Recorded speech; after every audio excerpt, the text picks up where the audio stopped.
What's up, everybody? Welcome to another episode of the UI Buzz podcast. This one, we're going to talk about game development, and we're going to talk specifically about a problem that I have encountered with my game. And it's one of those funny problems that playtesting is so important. Let's just put it like that, right? So, talking about my Project Hack game here, you can find it at projecthack.net. And I put a new version up on itch.io for folks to play. And I posted it out to one of my developer Slacks that I hang out on. And since it's a game, not aimed at developers, but certainly developers can script with it and everything else. So there is definitely an element in there for developers to play the game, or at least hopefully it makes it attractive to them. The problem was that someone had tried the game, which was fantastic, and I appreciate it. And they wrote a script that enables them to hack the servers, and they can almost instantly hack all the money from all the servers that's available to them, which is fine. There's nothing wrong with that. That is how it's designed to play. And then they have to sit and wait 20 minutes for those servers to restock the money. And it struck me as both funny and one of those how did I not think of this? And this is why it's important for getting people to play the game and give you feedback, especially if it's like a developer-orientated game and a developer plays it, because it's super important. They found something that I had not thought of, right? They went away and wrote a script that does all this in the game. Again, that is the idea here. But I had never thought to approach it from this aspect of what if I try to hack all the servers at once and get the money. Now, this presents me a bit of a problem, and let me be transparent here. It's a great problem to have, right? Somebody did exactly what I asked, which is why you should reach out to folks, and they played the game, and they played it, they liked it, and then they said, hey, what about this scenario?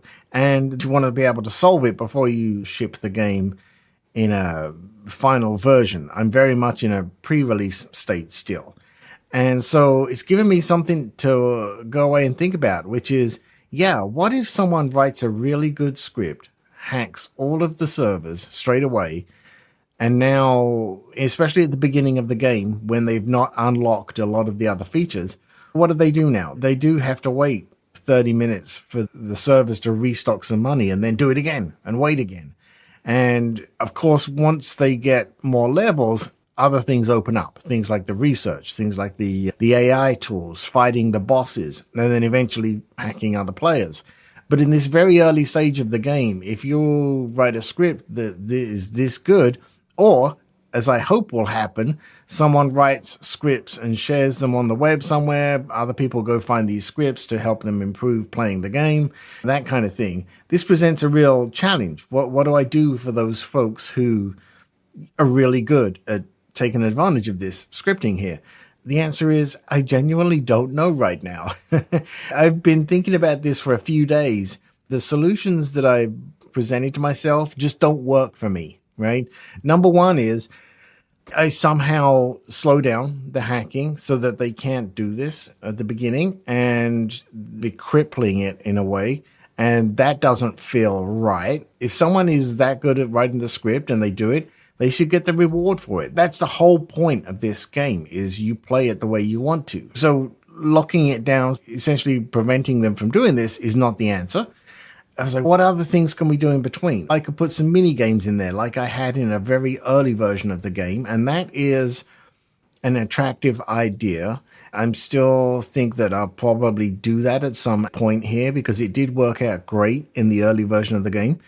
Now, I don't think it's perfect, and I don't think it solves all the scenarios, and I should be realistic here and say, I don't think in this style of game, this hacking game, I can solve all of the scenarios, right? Because the whole sort of sub-line of the game is, can you become the best hacker? If you can do this and take advantage of the features in the game to essentially make you the fastest hacker, if you like, on this, you've just played the game really well. And that has to be acknowledged and certainly not penalized in any way.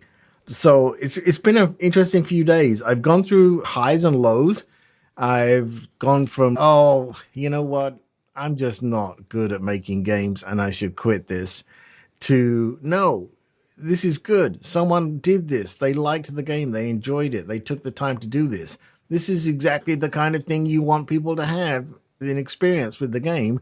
And you just got to find a solution to this problem, Peter, and everywhere in between. And I still don't know what the right answer is, other than to experiment with a few things in this early pre-release version.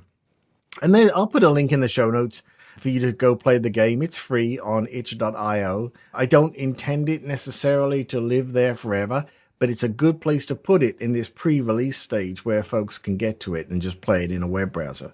Go to projecthack.net. There's a link there as well.